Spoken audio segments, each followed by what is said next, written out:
నమస్తే, welcome to Shri paper news. ముందుగా headlines. శ్రీశైలంలో పర్యటించిన ముఖ్యమంత్రి చంద్రబాబు నాయుడు శ్రీశైలాన్ని దివ్య క్షేత్రంగా అభివృద్ధి చేస్తానని హామీ. ఎన్టీఆర్ పెన్షన్ భరోసా కార్యక్రమంలో పాల్గొన్న గన్నవరం ఎమ్మెల్యే యార్లగడ్డ వెంకట్రావు నియోజకవర్గ అభివృద్ధికి అన్ని విధాలుగా కృషి చేస్తానని వెల్లడి. విజయవాడ తూర్పు నియోజకవర్గంలో పెన్షన్ పంపిణీ కార్యక్రమంలో పాల్గొన్న ఎమ్మెల్యే గద్దె రామ్మోహన్ కలెక్టర్ సూచన. ఎన్టీఆర్ భరోసా పెన్షన్ పంపిణీ కార్యక్రమాన్ని ఒక రోజులో పూర్తి చేయాలని లక్ష్యంగా పెట్టుకున్నామన్న కలెక్టర్ సూచన. శ్రీశైలాన్ని దివ్యక్షేత్రంగా అభివృద్ధి చేస్తామని ముఖ్యమంత్రి నారా చంద్రబాబు నాయుడు తెలిపారు. ఏపీకి మంచి రోజులు వచ్చాయని అన్నారు. రానున్న రోజుల్లో కూడా ప్రజలు మంచిగా ఉండాలని బ్రహ్మరాంబ మల్లికార్జున స్వామిని కోరుకున్నారని చెప్పారు. జులైలోనే శ్రీశైలం ప్రాజెక్టు నిండటం, జలహారతి ఇవ్వటం సంతోషకరమని తెలిపారు. శ్రీశైలంలో ముఖ్యమంత్రి చంద్రబాబు నాయుడు పర్యటించారు. ఈ సందర్భంగా సున్నిపెంటలో ఏర్పాటు చేసిన ప్రజావేదిక సభలో సీఎం ప్రసంగించారు. రాయలసీమను సస్యశ్యామలంగా చేయటం ఎన్టీఆర్ కళ అని సీఎం చంద్రబాబు నాయుడు ఉద్ఘాటించారు. రాయలసీమకు నీళ్లు ఇచ్చిన తర్వాతనే తెలుగు గంగ నుంచి చెన్నైకి నీళ్లు తీసుకెళ్లాలని దివంగత ముఖ్యమంత్రి నందమూరి తారక రామారావు చెప్పారని గుర్తు చేశారు. రాయలసీమ ప్రాజెక్టు కోసం 12,000 కోట్లు ఖర్చు చేశాను, కానీ మాజీ సీఎం జగన్ మాత్రం కేవలం 2,011 కోట్లు మాత్రమే ఖర్చు చేశారు. జగన్ పాలనలో జనం భయంతో బతికారు. కూటమి ప్రభుత్వం ఏర్పడ్డాక జనం స్వేచ్ఛగా ఉన్నారు. ఎన్నికల్లో చాలా హామీలు ఇచ్చాను, కానీ ఖజానా ఖాళీగా అయింది. మరో 2-3 రోజుల్లో నాగార్జున సాగర్, పులిచింతల ప్రాజెక్టులు నీళ్లు నిండుతాయి. వరద నీరు సముద్రంలో కలవకుండా ప్రాజెక్టులకు తరలించేలా ప్రణాళికలు రూపొందించి రాయలసీమను రత్నాల సీమ చేస్తా. ఇది సాధ్యం. వైసీపీ పాలనలో రాయలసీమ రాళ్లసీమగా మారింది. నీరు ఉంటే సంపద సృష్టిస్తాం. సంపద ద్వారా ప్రభుత్వానికి ఆదాయం వస్తుంది. దీనివల్ల పేదరికం పోతుంది. యువతలో నైపుణ్యాన్ని పెంపొందించేందుకు స్కిల్ డెవలప్మెంట్ సెంటర్లు ఏర్పాటు చేస్తామని సీఎం చంద్రబాబు నాయుడు పేర్కొన్నారు. కృష్ణమ్మ గలగల పారుతా ఉంది. ఇంకా రాయలసీమలో కరువు అనే మాట లేకుండా చేయడం మనందరి సంకల్పం కావాలి. దేనికైనా ఒక దూరదృష్టి ఉండాలి. రాయలసీమలో ఉండి అందరూ ఆలోచించాల్సిన అవసరం ఉంది. ఇది ఎన్టీ రామారావు గారి కళ. మొట్టమొదటిసారిగా కృష్ణా జలాల్ని, మిగులు జలాలు మనం వాడుకోవచ్చని చెప్పింది, తెలుగు జాతి అవసరాలకు వాడుకోవచ్చని చెప్పిన ఏకైక నాయకుడు నందమూరి తారక రామారావు గారు. మొన్న కూడా పనికి రాని పార్టీకి 7 సీట్లు గెలిపించారంటే, అలాంటి వ్యక్తి, రాజకీయాలకు అర్హత లేని వ్యక్తికి మళ్ళా 7 సీట్లు గెలిపించారంటే ఎక్కడో మనలో ఇంకా చిన్న లోపం ఉంది. నేను అడుగుతున్నా, ఒక్కసారి మీరందరూ ఆలోచించండి. ఈరోజు మీరు చూస్తే 5 ఏళ్లలో ప్రారంభించింది మనమే, పూర్తి చేసింది మనమే. 5 ఏళ్లలో మొత్తం రాష్ట్రంలో 69,000 కోట్ల రూపాయలు సాగునీటి ప్రాజెక్టులకు ఖర్చు పెట్టిన పార్టీ తెలుగుదేశం పార్టీ. రాయలసీమలోనే మనం 12,000 కోట్లు ఖర్చు పెడితే ఇతర ఖర్చు పెట్టింది 2,011 కోట్లు. ఏం తమ్ముళ్ళు, మీరు ఆమోదిస్తారా అని అడుగుతున్నా. ఇంకో పక్కన మీరు చూస్తే ఈరోజు బ్రిజేష్ కుమార్ ట్రిబ్యునల్ వచ్చినప్పుడు రాయలసీమకు మిగులు జలాలు అవసరం లేదని ఆనాటి పాలకులు ఇస్తే దానికోసం పోరాడిన పార్టీ తెలుగుదేశం పార్టీ అని చెప్పి కూడా నేను మీకు తెలియజేస్తున్నా. ఇప్పుడు నేను ఒకటే మిమ్మల్ని అందరినీ కోరుతున్నా, ఎప్పుడు కూడా మనం ఒకటే ఆలోచించాలి. ఏ వ్యక్తి వల్ల, ఏ పార్టీ వల్ల మనకు న్యాయం జరిగింది, జరుగుతుందనే ఆలోచన మీలో ఉండాలి. మొన్న ఆలోచన వచ్చింది, కానీ అది ఎప్పుడూ ఇదే విధంగా ఉండాలి. ఇప్పుడు నేను వస్తామంటే చూశాను, ఎన్నికలప్పుడు ఎంత ఉత్సాహంగా ఉన్నారో దానికంటే ఉత్సాహంగా కనపడుస్తున్నారు మీరందరూ. ఈరోజు నియోజకవర్గ అభివృద్ధికి అన్ని విధాలా కృషి చేస్తానని గన్నవరం ఎమ్మెల్యే యార్లగడ్డ వెంకట్రావు హామీ ఇచ్చారు. సీఎం చంద్రబాబు నాయుడు ప్రవేశపెట్టిన అన్ని పథకాలను నియోజకవర్గ పరిధిలో అర్హులైన ప్రతి ఒక్కరికి అందే విధంగా కృషి చేస్తానని ఆయన స్పష్టం చేశారు. ఎన్టీఆర్ పెన్షన్ భరోసా కార్యక్రమంలో భాగంగా విజయవాడ రూరల్ మండలం నిడవానూరు, ఎన్కేపాడు, ప్రసాదంపాడు గ్రామాలలో అర్హులైన లబ్ధిదారులకు అధికారులతో కలిసి లబ్ధిదారులు ఇంటి వద్దకు వెళ్లి అర్హులైన ప్రతి ఒక్కరికి ఎన్టీఆర్ భరోసా పెన్షన్ను గన్నవరం ఎమ్మెల్యే యార్లగడ్డ వెంకట్రావు ఎన్డీఏ కూటమి నాయకులు కలిసి అందజేశారు. ఈ సందర్భంగా ఎమ్మెల్యే యార్లగడ్డ వెంకట్రావు మాట్లాడుతూ సీఎం చంద్రబాబు నాయుడు ఆశయ సాధనకు అహర్నిశలు శ్రమించి పనిచేస్తానని తెలిపారు. మల్లవల్లి ఇండస్ట్రియల్ ఏరియాను అభివృద్ధి చేస్తానని హామీ ఇచ్చారు. నియోజకవర్గంలో 25,000 మంది యువతకు ఉద్యోగ అవకాశాలు కల్పిస్తానని పేర్కొన్నారు. అధికారులతో నాయకులతో కలిసి సమన్వయంగా పనిచేసే నియోజకవర్గ అభివృద్ధికి కృషి చేస్తానని ఆయన హామీ ఇచ్చారు. గతంలో 95లో ముఖ్యమంత్రి అయినప్పుడు మొట్టమొదటిసారి ప్రజల వద్దకే పాలన తీసుకొచ్చిన చంద్రబాబు నాయుడు గారు ఇప్పుడు వాలంటీర్లు కాదు శాసనసభ్యులు వెళ్ళి ఇవ్వమంటాం తెలుగుదేశం పార్టీకి ప్రజల పట్ల ఉన్న చిత్తశుద్ధి కారణం నేను భావిస్తున్నా. అలాగే ఈ నియోజకవర్గం మన నియోజకవర్గంలో 41,578 మంది అర్హులకి దాదాపు 17.42 కోట్లు ఈరోజు పంపిణీ చేయడం జరుగుతుంది. పోయిన నెలలో కృష్ణా జిల్లాలోనే గన్నవరం ఫస్ట్ ప్లేస్లో నిలిచింది. ఫస్ట్ రోజే 92%, 94% పెన్షన్లు పంపిణీ చేయడం అధికారులు అభినందిస్తున్నా. ఈరోజు కూడా మన కాన్స్టిట్యున్సీనే ఫస్ట్ ఉంటుందని భావిస్తున్నా. అలాగే గౌరవ ముఖ్యమంత్రి గారికి మీడియా ముఖ్యంగా ధన్యవాదాలు తెలియజేస్తున్నా. నేను మల్లవల్లి పారిశ్రామిక కారిడార్లో భూముల విలువ తగ్గించాలని రిప్రజెంటేషన్ ఇచ్చిన వెంటనే నిన్న మంత్రివర్గం అధికారులతో ఏపీఐసి అధికారులతో సమీక్ష సమావేశంలో రేటు తగ్గించడానికి నిర్ణయం తీసుకోవడం జరిగింది. ఎంత రేటు తగ్గిద్దాం అనేది నామ్స్తో త్వరలో ప్రకటిస్తారు. మల్లవల్లి రాబోయే కాలంలో గన్నవరం నియోజకవర్గం మల్లవల్లి అనే గ్రామం ఒకప్పుడు పొగాకు ఫేమస్ అయిన మల్లవల్లి రాబోయే కాలంలో ఆంధ్రప్రదేశ్ రాష్ట్రానికి తలమానికంగా అత్యుత్తమ పారిశ్రామిక కారిడార్గా అభివృద్ధి చెందడంలో ఏమాత్రం సందేహం లేదు. అశోక్ లైలాండ్ కంపెనీ నేను శాసనసభ్యుడిగా ఎన్నికైన తర్వాత కంపెనీ ప్రతినిధితో మాట్లాడి వాళ్ళు మళ్ళీ ఓపెన్ చేపిస్తుంది జరుగుతుంది. జంగిల్ క్లియరెన్స్ కూడా మొదలు పెడుతున్నారు. దాదాపు ఈ మాసంలోనే లోకేష్ బాబు చేతుల మీదుగా అశోక్ లైలాండ్ ప్రారంభమవుతుంది. చాలామంది ఔత్సాహిక పారిశ్రామికవేత్తలు పల్ప్ ఇండస్ట్రీని తీసుకుంటామని కొందరు, అలాగే జీడిమెట్లలో ఉన్న పారిశ్రామికవేత్తలు కూడా మల్లవల్లి వైపు చూస్తున్న పరిస్థితి. వాళ్ళు కూడా మాకు ల్యాండ్ కావాలని వచ్చి అడిగే పరిస్థితి. దాదాపు నాకు ఎక్కువ సమయం మల్లవల్లి పారిశ్రామిక కారిడార్ మీద సరిపోతుంది. అంటే అంత రీతిలో ఇది అభివృద్ధి చెందుతుంది. ఏపీఐసి జడ్ఎంను కూడా ఆదేశించా. జడ్ఎం గారు చాలా అగ్రెసివ్గా పనిచేసే మనిషి సీతారాం గారు. ముందు అర్జెంటుగా టెండర్లు పిలవమని చెప్పి ఆర్చ్ నిర్మాణం కూడా లేకుండా మల్లవల్లి నాటి వదిలేశారు ఇండస్ట్రియల్ కారిడార్ని.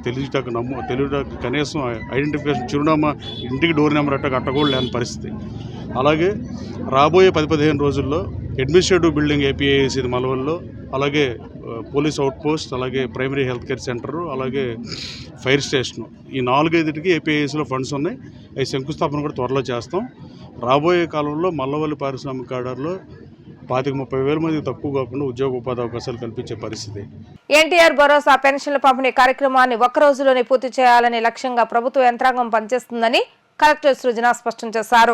ఉదయం 10 గంటల సమయానికే 80% పెన్షన్లు లబ్ధిదారులు ఇళ్లకు వెళ్లి అందజేయడం జరిగిందని చెప్పారు. విజయవాడ తూర్పు నియోజకవర్గం 13వ డివిజన్ కృష్ణానగర్ 57వ సచివాలయ ఏరియాలో ఎన్టీఆర్ భరోసా సామాజిక పెన్షన్ పంపిణీ కార్యక్రమం జరిగింది. కలెక్టర్ సృజనతో కలిసి ఎమ్మెల్యే గద్దె రామ్మోహన్ కార్యక్రమంలో పాల్గొని పెన్షన్లను అందజేశారు. ఈ సందర్భంగా ఎమ్మెల్యే గద్దె రామ్మోహన్ మాట్లాడుతూ పెన్షన్దారులకు ఒక భరోసా ఇచ్చేలా సీఎం చంద్రబాబు నాయుడు ఎన్నికల సమయంలో హామీ ఇచ్చారని గుర్తు చేశారు. పండుగల పెన్షన్ల పంపిణీ కార్యక్రమం జరుగుతుందని వెల్లడించారు. ఆగస్టు నెల నుంచి నూతన పెన్షన్లకు దరఖాస్తులు స్వీకరిస్తామని, అర్హులైన ప్రతి ఒక్కరికి పెన్షన్ అందజేయటమే ప్రభుత్వం యొక్క ధ్యేయమని అన్నారు. అనంతరం కలెక్టర్ సృజన మాట్లాడుతూ జిల్లాలో 2,34,000 పెన్షన్లు ఉన్నాయని చెప్పారు. 19 కోట్ల రూపాయలకు పైగా లబ్ధిదారులకు పెన్షన్ రూపంలో అందిస్తున్నామని అన్నారు. సచివాలయ సిబ్బంది ఇంటింటికి వెళ్లి పెన్షన్దారులకు అందజేయడం జరుగుతుందని అన్నారు. కేవలం 3.5 గంటల్లోనే సుమారు 80% పైగా పెన్షన్లు ఇవ్వడం అయిపోయింది. ఇంకా 1-2 గంటల్లో 90% కూడా అయిపోతాయి. ఇవాళ ఇక్కడ మనం ఒకటి గుర్తు చేసుకోవాలి. నిజంగా పేదల మీద చిత్తశుద్ధి ఉంటే వాళ్ళు ఇబ్బంది పడకూడదు, వాళ్ళు ఎలాంటి నష్టం పొందకూడదనే ఆలోచన గత ప్రభుత్వంలో జగన్మోహన్ రెడ్డి గారికి ఉంటే మే, జూన్లోనూ అదేవిధంగా ఏప్రిల్లోనూ స్వయంగా కోర్టు ఉన్న ఎంప్లాయీస్తో ఇంటికి వెళ్ళి ఇవ్వండి అంటే ఆ రోజు చీఫ్ సెక్రటరీ గారు కానీ జగన్మోహన్ రెడ్డి గారు కానీ ఏమాత్రం వయసు మళ్ళిన వాళ్ళు ఎండలోకి వెళ్తే ఇబ్బంది పడే అవకాశాలు ఉంటాయని కనీసమైన ఇంగిత జ్ఞానం లేకపోవడం 32 మంది మరణించారు. ఆ 32 మంది మరణానికి ఎవరు కారకులు, ఎవరు బాధ్యత వహిస్తారంటే ఖచ్చితంగా జగన్మోహన్ రెడ్డి గారు, ఆ రోజున చీఫ్ సెక్రటరీ గారు ఖచ్చితంగా బాధ్యత వహిస్తారు. అది హత్యా నేరం. ఇవాళ చూసాం అదే ఎంప్లాయీస్ కొత్తగా ఎవరిని బయట వాళ్ళని తీసుకురాలి. ఆ గవర్నమెంట్ ఎంప్లాయీసే కేవలం 3 గంటల్లో 80% పైగా ఇచ్చేశారంటే వాళ్ళకి ఇంకా చొరవ వస్తే 2-3 గంటల్లోనే 100% ఇచ్చేస్తారు.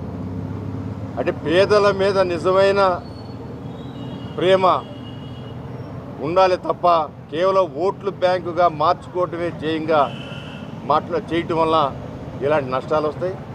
అందువల్ల ప్రజలందరూ కూడా ఇవాళ ఒక ఆయనకి 10,000 రూపాయలు, ఆయన డయాలసిస్ పేషెంట్ అయితే 10,000 రూపాయలు ఇస్తుంటే చంద్రబాబు గారికి నా యొక్క కృతజ్ఞతలు చెప్పండి అని చెప్తా ఉన్నారు. అసలు నీకు ఎంత వస్తుంది అనుకున్నావు పెన్షన్ అంటే నాకు 5 వస్తుంది అనుకున్నానండి అన్నాడు. అంటే ఇవాళ 10,000 రూపాయలు డయాలసిస్ పేషెంట్కి, 100% వికలాంగులు ఉంటే వాళ్ళకి 15,000, అదేవిధంగా వితంతు పెన్షను 4, వితంతు కానీ వృద్ధ పెన్షన్ కానీ 4,000, అదేవిధంగా వికలాంగుల పెన్షన్ 6,000.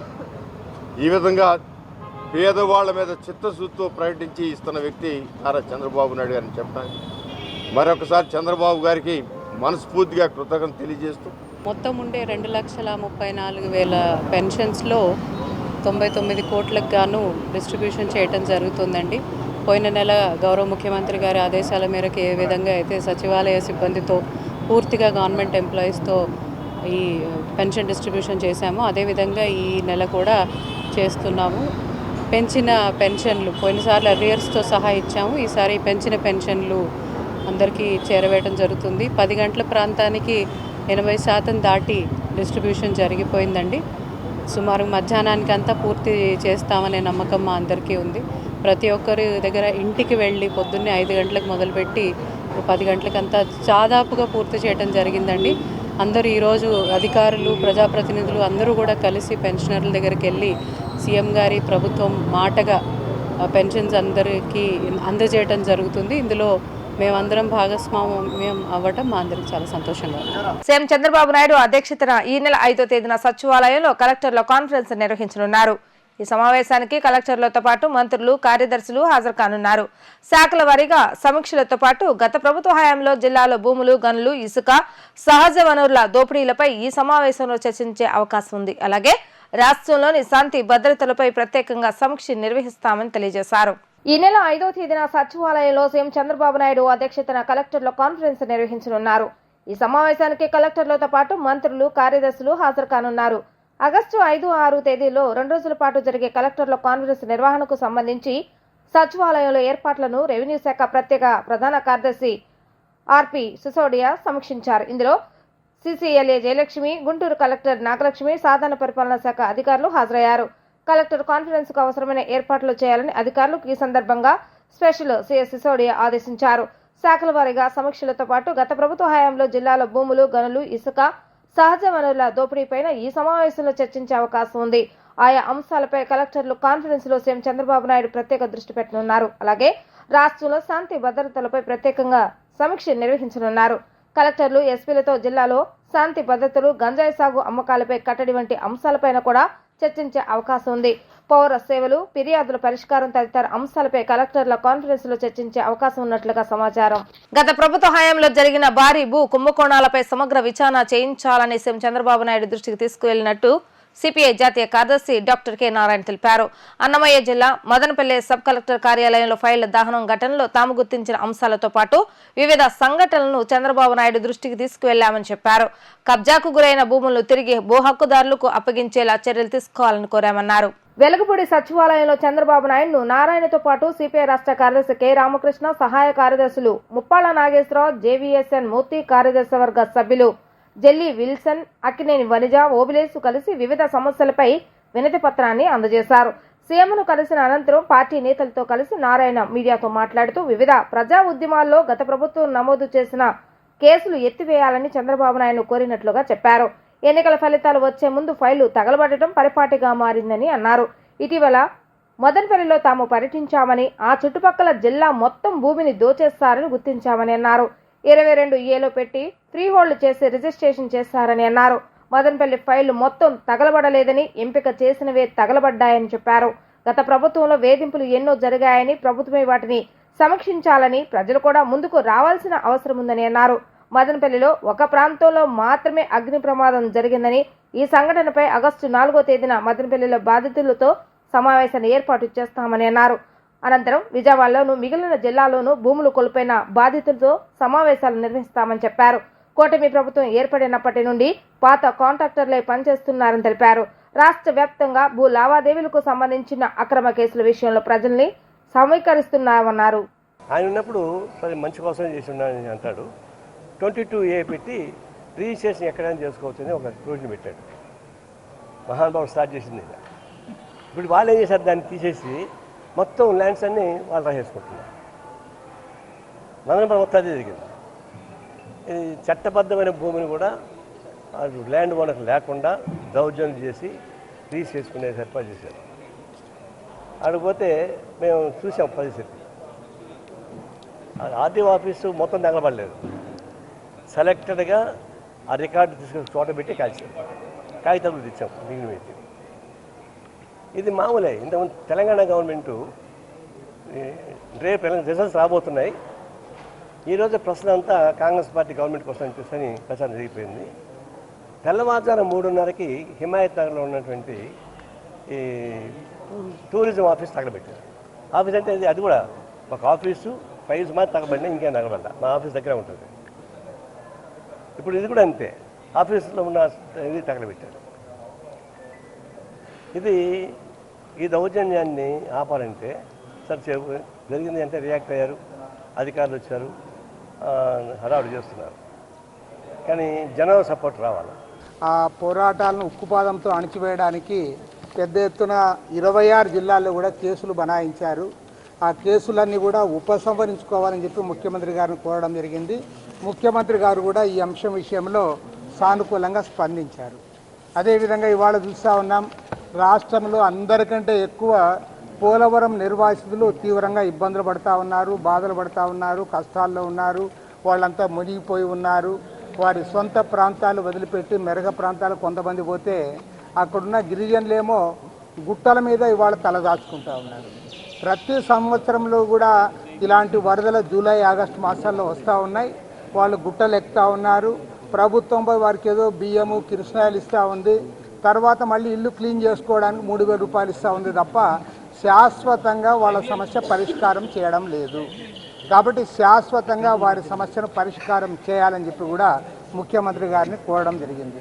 ప్రభుత్వ పాఠశాలలో మధ్యాహ్న భోజనం నాణ్యత పూర్తి స్థాయిలో పెంచాలని, ఎక్కువ మంది విద్యార్థులు తినే విధంగా చూడాలని జిల్లా కలెక్టర్ జి. సుజనా సూచించారు. మండలంలోని పుల్లూరు హై స్కూల్ ను ఆమె సందర్శించారు. ఉపాధ్యాయుల బోధనా తీరు, మధ్యాహ్న భోజన విధానాన్ని పరిశీలించారు. అనంతరం విద్యార్థులకు వండించి వాళ్లతో పాటు భోజనం చేశారు. ఈ సందర్భంగా పాఠశాలలోని సమస్యలను అడగ్గా భోజన గది, డయాస్ దాతలు నిర్మిస్తామని హామీ ఇచ్చారని, వంటగది ఇబ్బందిగా ఉన్నందున సహకారం కావాలని ప్రధానోపాధ్యాయుడు నారాయణరావు ఆమెను కోరారు. సందర్భంగా 10th క్లాస్లో క్లాస్ మనం బయాలజీ క్లాస్లో ఏ విధంగా చెప్తున్నారు అనేది చూడటం జరిగింది. టీచింగ్ ప్లాన్ అవి ఏ విధంగా పాటిస్తున్నారు అనేది వెరిఫై చేయడం జరిగింది. దాంతోపాటు మధ్యాహ్న భోజనం కూడా పిల్లలు ఇష్టంగా తింటున్నారా, ఏమన్నా చిన్న చిన్న మార్పులు చేస్తే ఇంకా వాళ్ళు ఇంకా ఎక్కువ నమ్మకంగా తిండే అవకాశం ఉంటుందా అనేది కూడా ఈరోజు స్వయంగా తిని చూసి కొన్ని సూచనలు చేయటం జరిగింది. దాంతోపాటు ఈరోజు ఇక్కడ స్కూల్కి వచ్చిన అవసరాలు అంటే ఒక డయాస్ కావచ్చు, డైనింగ్ హాల్ కావచ్చు, కిచెన్ షెడ్ లేదు, ఇక్కడ స్టోర్ రూమ్లో చేస్తున్నారు. సో ఏ అవసరాలు ఉన్నాయి, ఈ మౌలిక సదుపాయాలు కానీ కల్పిస్తే ఇంకాస్త స్కూల్లో ఉండే పరిస్థితులు ఏ విధంగా మెరుగుపడతాయనేది కూడా హెడ్ మాస్టర్తో మిగిలిన టీచర్తో మాట్లాడడం జరిగిందండి. ఈ వారికి కావాల్సిన అవసరాలు వారే కొంతమంది డోనర్స్తో మాట్లాడుకొని టైఅప్ చేసుకున్నారు. కొన్ని వాళ్ళు టైఅప్ చేసుకోలేని కిచెన్ షెడ్ లాంటివి మేము మా వైపు నుంచి చేయడం జరుగుతుంది. బాగుందండి. ఇంకొంచెం ఇంకాస్త పాలటబుల్గా ఉండడానికి ఉడికించాలా, ఎలా చేయాలి అనేది కొన్ని సూచనలు చేయటం జరిగింది. ఇంకా పిల్లలు ఇష్టంగా ఏది తింటారు, ఏది అంతగా ఇష్టపడట్లేదు అనే ఫీడ్బ్యాక్ కూడా తీసుకోవడం జరిగింది. సో వాళ్ళ ఫీడ్బ్యాక్ బేస్ చేసుకొని గవర్నమెంట్కి కూడా చెప్తాం ఏది పిల్లలకి నచ్చే విధంగా ఉంది, ఏది వారికి అంతగా నచ్చట్లేదు. సో దానికి తగ్గట్టు ఏమైనా లోకల్గా మార్పులు చేసే అవకాశం ఉంటుందా అనేది ఒకసారి ప్రభుత్వంతో కూడా డిస్కస్ చేస్తాం. ప్రైవేట్ రంగాలలో రిజర్వేషన్ రాజ్యాంగబద్ధం చేయాలని దేశవ్యాప్త ఉద్యమానికి సంసిద్ధమవుతున్నట్లుగా సోషలిస్ట్ జనతా కాంగ్రెస్ కూటమి జాతీయ చైర్మన్ జే. బాబు ప్రకటించారు. రాష్ట్రాల్లో కల్పిస్తున్న ప్రైవేట్ రంగాల్లో రిజర్వేషన్లు, స్థానికమైనటువంటి రిజర్వేషన్లు కోర్టులు రాజ్యాంగబద్ధం కాదని నిలుపుదల చేస్తున్నాయని ఆవేదన వ్యక్తం చేశారు. ప్రైవేటు సంస్థల్లో రిజర్వేషన్ల చట్టబద్ధత కోసం సోషలిస్ట్ జనతా కాంగ్రెస్ కూటమి ఆధ్వర్యంలో గాంధీనగర్లోని ప్రెస్ క్లబ్లో రౌండ్ టేబుల్ సమావేశం జరిగింది. ఈ సందర్భంగా కూటమి జాతీయ చైర్మన్ జయబాబు మీడియాతో మాట్లాడుతూ ప్రైవేటు సంస్థలు రిజర్వేషన్లు కొన్ని రాష్ట్రాల్లో అక్కడి ప్రభుత్వాలు అమలు చేయాలనుకున్నా రాజ్యాంగబద్ధం కాదని కోర్టులు నిలుపుదల చేస్తున్నాయని తెలిపారు. ప్రభుత్వ రంగ సంస్థలు అంతరించిపోతున్న నేటి తరుణంలో భావితరాల కోసం ప్రైవేటు సంస్థల్లో రిజర్వేషన్లు కల్పించవలసిన అవసరం ఉందని అన్నారు. ఈ సమస్యకు పార్లమెంట్ మాత్రమే పరిష్కారం చూపించాలని అన్నారు. ఇందుకోసం సోషలిస్టు జనతా కాంగ్రెస్ కూటమి ఆధ్వర్యంలో దేశవ్యాప్త పోరాటానికి సంసిద్ధమవుతామని తెలిపారు. ఈ సమావేశంలో తాటి శకుంతల మాట్లాడుతూ మహిళలకు 50% రిజర్వేషన్ అమలు చేశారు, కానీ కేంద్ర రాష్ట్ర చట్టసభల్లో మాత్రం అమలు చేయటం లేదని ఆరోపించారు. మహిళలందరూ పోరాటం ద్వారా మహిళలు తమ హక్కులను సాధించుకోవాల్సిన అవసరం ఎంతైనా ఉందని ఆమె పేర్కొన్నారు. రాజ్యాంగబద్ధంగా ఇచ్చినటువంటి ఆ హక్కులను నిర్వీర్యం చేస్తూ ఉన్నారు. దాదాపు ఇవాళ కొద్దిమంది ఓసీ అంటే ఓపెన్ కేటగిరీ 61% ఉద్యోగాలు వాళ్ళు పొందారు. మరి ఎస్సీలకి 15%, ఎస్టీలకి 7.5%, బీసీలకి 27% రిజర్వేషన్లు ఉన్నాయి. ఇప్పటికీ ఆ రిజర్వేషన్లు ఎంత వరకు అమలు జరిగినాయో ఇప్పుడు నేను ఉదాహరణకు చెప్పాను. 61% రిజర్వేషన్లు ఉద్యోగాల్లో ప్రభుత్వ రంగాల్లో వాళ్ళే ఉన్నారు. 80-90 వరకు ఈ వర్గాలు అణచివేయబడ్డ సామాజిక న్యాయానికి దూరమైనటువంటి వర్గాలు పెద్దగా చదువుల్లో లేరు. కాబట్టి 61% ఉద్యోగాల్లో వాళ్ళే ఉన్నారు. నేను చెప్పడం కాదు, ప్రభుత్వ లెక్కలే చెప్తా ఉన్నాయి. కాబట్టి మా వర్గాలకు రిజర్వేషన్లు ఉన్నా అవి సరిగ్గా ఇప్పటి వరకు అమలు జరగలేదు. చదువుకోకపోవటం వల్ల 80-90 వరకు మాకు అవకాశాలు దూరమైనవి.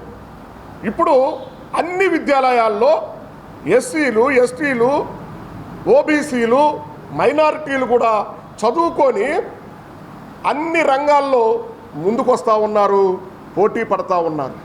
కానీ ఆ రిజర్వేషన్ వర్గాలకి ఓపెన్ కేటగిరీలో ఏపీకి 75,000 కోట్లతో బీపీసీఎల్ పరిశ్రమ రాబోతుందని పరిశ్రమల శాఖ మంత్రి టీజీ భరత్ వెల్లడించారు.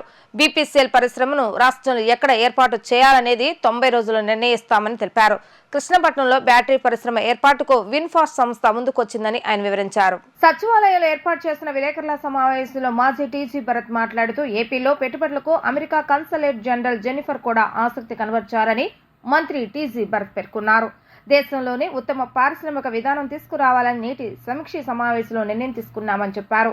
దేశంలో ఎక్కడా లేని విధంగా ఉత్తమ ఎంఎస్ఎంఈ కస్టర్ల విధానాలు అమలు చేస్తామని తెలిపారు. నెక్స్ట్ ఒక 15 days లో ఫస్ట్ డ్రాఫ్ట్ చేయడము, తర్వాత ఆ డ్రాఫ్ట్ సార్ ఓకే అన్న తర్వాత స్టేక్ హోల్డర్స్తో కూడా మాట్లాడి ఇంకేమన్నా ఉంటే ఫైన్ ట్యూన్ చేసుకొని బెస్ట్ ఆఫ్ ది బెస్ట్ ఇండియాలో ఇండస్ట్రియల్ పాలసీ ఉండే విధానం మనం తేబోతున్నాము. ఆ ఇండస్ట్రియల్ పాలసీ వచ్చిన తర్వాత మీ అందరికీ తెలిసిందే, చంద్రబాబు గారు అంటే ఒక బ్రాండ్, మనకు ఇంకా అంతకన్నా పెద్ద బ్రాండ్ ఎవరు అవసరం లేదు ఆంధ్రప్రదేశ్కి. CBN itself is a biggest brand. CBN బ్రాండ్తో ఆ ట్రస్ట్ అవి ఉన్నాయి కాబట్టి ఇట్లాంటి మంచి ఇండస్ట్రియల్ పాలసీస్ తెచ్చి మనం కానీ ఇక్కడ ఇంకార్పొరేట్ చేయగలిగితే ఇండస్ట్రియలిస్టులు వచ్చేదానికి అవకాశం ఉంటుంది. ఎందుకంటే natural resources compare to Telangana మనకు చాలా ఎక్కువ న్యాచురల్ రిసోర్సెస్ ఉన్నాయి.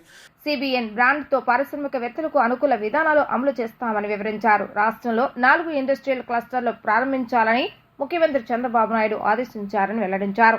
ఇప్పటికే రాష్ట్రంలో Krishnapatnam, AP bulk drug park, Orvakal, కొప్పూర్తిలో 4 ఇండస్ట్రియల్ క్లస్టర్లు ఉన్నాయని వివరించారు.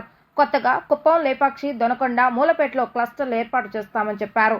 చిత్తూరు నోడ్ కింద 1,350 కోట్లతో అభివృద్ధి పనులు చేపడతామని వెల్లడించారు.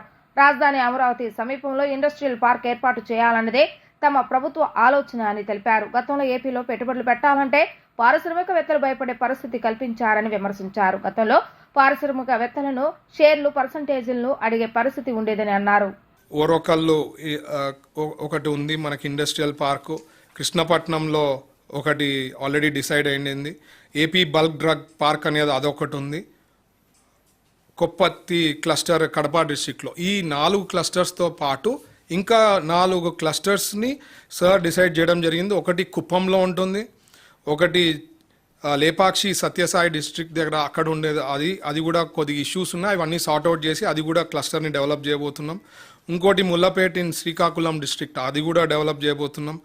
ఇంకోటి దోనాకొండ ప్రకాశం డిస్ట్రిక్ట్లో ఉంది, అది కూడా. ఈ 4 క్లస్టర్స్ కూడా డెవలప్ చేయబోతున్నాం అనమాట కమింగ్ ఇయర్స్లో. మనకి ఏదైతే విశాఖపట్నం నోడ్ కింద ఉండేదో ఆ నోడ్ కింద దాదాపు 1350 crores ఆ నోడ్ని అండ్ చిత్తూరు నోడ్ని కూడా డెవలప్ చేయబోతున్నాం అనమాట కమింగ్ 1 yearలో. అట్లాంటి ఒక ఇండస్ట్రీసే బీపీసీఎల్లో ఒక చోట వస్తూ ఉంది. It will give impact to almost 2-3 districts. 100% వస్తుంది సార్, దానిలో డౌట్ లేదు. We have to decide the place అంతే. అది sir 90th day is going to finalise. ఎక్కడ ఏమనే సార్ ఫైనలైజ్ చేస్తారు. CBN sir will announce. మనంతవరకు చెప్పేయట్లేదు. జగన్కు దమ్ముంటే అసెంబ్లీకి వచ్చి మాట్లాడాలని, వారు ప్రజలకు చేసిన మేలు ఏంటో చెప్పాలని, అసెంబ్లీకి రాకుండా అబద్ధపు పత్రిక టీవీ పెట్టుకుని గ్లోబల్స్ ప్రచారం చేయిస్తే చట్టపరంగా చర్యలు తీసుకుంటామని మంత్రి కొలుసు పార్థసారథి హెచ్చరించారు. ప్రజల ఉపాధి పట్ల విజన్ లేని వ్యక్తి వలన రాష్ట్రం అధోగతి పాలైందని విమర్శించారు. నేడు అటువంటి రాష్ట్రాన్ని గాడిలో పెట్టడానికి చంద్రబాబు నాయుడు ప్రయత్నిస్తున్నారని అన్నారు. మంగళగిరి టీడీపీ జాతీయ ప్రధాన కార్యాలయంలో జగ్గేపేట ఎమ్మెల్యే శ్రీరామ్ రాజగోపాల్తో కలిసి నిర్వహించిన విలేకరుల సమావేశంలో మంత్రి పార్థసారథి మాట్లాడుతూ, అసెంబ్లీకి రాకుండా తప్పించుకుంటున్న జగన్ ప్రభుత్వంపై అబద్ధపు బురద జల్లుతున్నారని, జగన్కు దమ్ముంటే రాష్ట్రానికి ఏమి మేలు చేస్తారో చెప్పాలని సవాల్ విసిరారు. తాము విడుదల చేసిన శ్వేతపత్రాలు తప్పు అని అసెంబ్లీకి వచ్చి నిరూపించాలని స్పష్టం చేశారు. వ్యక్తిగత గొడవలు, గంజాయికి అలవాటు పడిన వారు చేసిన మన్నకాండలపై ఢిల్లీకి వెళ్లి వైసీపీ ధర్నా చేయటం సిగ్గుచెట్టు. వైసీపీ నేతలు చెప్పేవి వాస్తవాలైతే అసెంబ్లీలో చర్చించాలి. దాని వైసీపీ పాంప్లెట్ పత్రికలో ప్రచురించుకోవాలి. ముఖ్యమంత్రి సవాల్ విసిరితే ఆ సవాల్ను స్వీకరించలేని దౌర్భాగ్య స్థితిలో వైసీపీ నేతలు ఉన్నారు. పత్రిక, టీవీ ఉందని అబద్ధాలు ప్రచారం చేయటం సరైనది కాదని మంత్రి పార్థసారథి హితవు పలికారు. తను మాట్లాడే మాటకి ఎటువంటి బేసిస్ లేకపోయినా కూడా ఈ ప్రభుత్వం మీద బురద చల్లటానికి ప్రయత్నం చేస్తున్నాడు జగన్మోహన్ రెడ్డి గారు అని చెప్పేసి మనం చేస్తా ఉన్నాం. నిజంగా ఈ ప్రభుత్వం తప్పు చేస్తుందని భావించినట్లయితే, మీకు దమ్ముంటే మీరు గనక మేలు చేశారు ఈ రాష్ట్రానికి, ఈ రాష్ట్రంలో ఏదైతే ముఖ్యమంత్రి గారు చెబుతున్నారో, శ్వేతపత్రాల ద్వారా వాస్తవాలను చెబుతున్నారో, ఆ వాస్తవాల మీద మీకు ఏదైనా అనుమానం ఉంటే ధైర్యంగా అసెంబ్లీకి వచ్చి మీరు ప్రశ్నించండి. లేదు ప్రభుత్వం చేస్తుంది తప్పు, లేదా ప్రభుత్వం చెప్పింది తప్పు అని చెప్పండి. మీ దగ్గర ఏమైనా మేలు చేసిన ఆధారాలు ఉంటే అవి అసెంబ్లీ ద్వారా ప్రజలకు తెలియజేయండి. అంతేకాని మీరు అసెంబ్లీని ఎగ్గొట్టి బురదల్లే కార్యక్రమం ఎంత నీచమంటే, దేశ ప్రజాస్వామ్యంలో ఢిల్లీలో ఈ పార్టీ వైఎస్ఆర్ కాంగ్రెస్ పార్టీ చేసిన కార్యక్రమం ఏ పార్టీ కూడా చేసి ఉంటుందని నేను భావిస్తున్నా. ఎందుకంటే ఒక రైతు ఆత్మహత్య చేసుకున్నా, లేతే ప్రభుత్వ తప్పిదం మూలంగా ఒక రైతు ఏదన్నా దుర్మరణానికి పాలైనా, లేదా ఒక ఉపాధి కార్మికుడు దుర్మరణానికి పాలైన ప్రభుత్వ తప్పిదం మూలంగా దాన్ని కేంద్ర ప్రభుత్వం లేకపోతే ఢిల్లీకి తీసుకువెళ్ళి అక్కడ ఏదైనా ప్రొటెస్ట్ చేయటమో లేకపోతే కార్యక్రమం చేయటమో అర్థం చేసుకోగలం. కానీ ఒక గంజాయికి అలవాటు పడిన, దుర్వ్యసనాలకి అలవాటు పడ్డ ఇద్దరు యువకులు వ్యక్తిగత తగాదాలతో ఒక మారణకాండ జరిగితే దాన్ని తీసుకెళ్ళి అదే నేషనల్ ఇష్యూ అయినట్టు చేయటం ఎంతవరకు సబబో కూడా ప్రజాస్వామ్యులందరూ కూడా ఆలోచించాలని చెప్పేసి మనం చేస్తాను. అబద్ధాలు, వాస్తవాలు మీకు దమ్ముంటే మీరు చెప్పే ఏదైతే మీ పత్రిక ద్వారా ఒక పాంప్లెట్ ద్వారా ప్రజలకు తెలియజేయాలనుకున్నారో దాన్ని ఇంకా మెరుగ్గా అసెంబ్లీలోకి వచ్చి మీకు చెప్పదలుచుకుంది అసెంబ్లీ ద్వారా ప్రజలకు తెలియజేయండి. ప్రభుత్వం సిద్ధంగా ఉంది. మీరు అవసరమైతే ఇంకా ఎక్కువ రోజులు అసెంబ్లీ నడిపోయినా సరే మీరు లేవనెత్తే ప్రతి సమస్యకి సమాధానం చెప్పడానికి, మీరు చేసిన ప్రతి తప్పిదానికి ఆధారాలతో సహా నిరూపించడానికి. వార్తలు ముగించే ముందు హెడ్లైన్స్ మరొకసారి. శ్రీశైలంలో పర్యటించిన ముఖ్యమంత్రి చంద్రబాబు నాయుడు. శ్రీశైలాన్ని దివ్య క్షేత్రంగా అభివృద్ధి చేస్తానని హామీ. ఎన్టీఆర్ పెన్షన్ భరోసా కార్యక్రమంలో పాల్గొన్న గన్నవరం ఎమ్మెల్యే ఎర్లగడ్డ వెంకట్రావు. నియోజకవర్గ అభివృద్ధికి అన్ని విధాలుగా కృషి చేస్తానని వెల్లడి. విజయవాడ తూర్పు నియోజకవర్గంలో పెన్షన్ పంపిణీ కార్యక్రమంలో పాల్గొన్న ఎమ్మెల్యే గద్దె రామ్మోహన్. కలెక్టర్ సూచన. ఎన్టీఆర్ భరోసా పెన్షన్ పంపిణీ కార్యక్రమాన్ని ఒక రోజులో పూర్తి చేయాలని లక్ష్యంగా పెట్టుకున్నామన్న కలెక్టర్ సూచన. ఇవి ఈ రోజు వార్తా విశేషాలు. మరలా తిరిగి ప్రసారమే వార్తలు మళ్ళీ కలుద్దాం. అంతవరకు సెలవు. నమస్కారం.